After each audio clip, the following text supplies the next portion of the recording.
Bonsoir, Fashion Scorpio vous présente sa sélection des Saga Awards 2017. La première robe, une robe bustier portée par Tandy Newton et l'épitome de la maison Schiaparelli.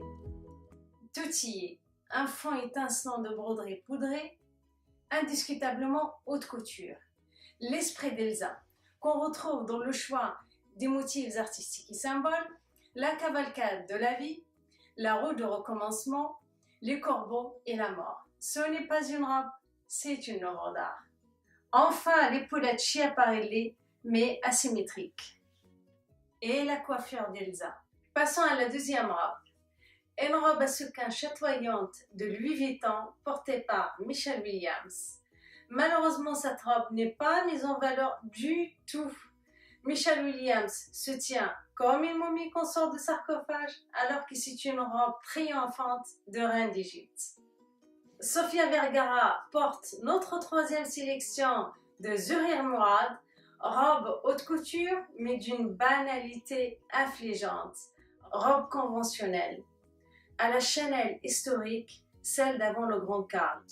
La bombe Sofia Vergara a été désamorcée. Ma quatrième sélection, le costume Althusara, porté par Evan Rachel Wood, exubérant, baroque. Velours de soie éclatant, coupe croisée et taille de guêpe, pantalon court, sans plis. Je veux le même. Rimakra habille Taraji P. Henson avec une robe magnifique, mais pour moi, c'est une robe de nuit de noces. Couvrez ce sein que je ne saurais voir. Emma Stone porte une robe signée Alexandra McQueen, une robe que je qualifierais de syndrome de personnalité multiple, le diable et le bon Dieu, sans commentaire. Pour le reste, on aura tout vu. La robe Samarcande, site de patrimoine mondial, la robe bonbon acidulée, la robe Vasarely revisitée, enfin la décoration florale vue par Chanel qui a fait un tabac. Abordons maintenant les ratés.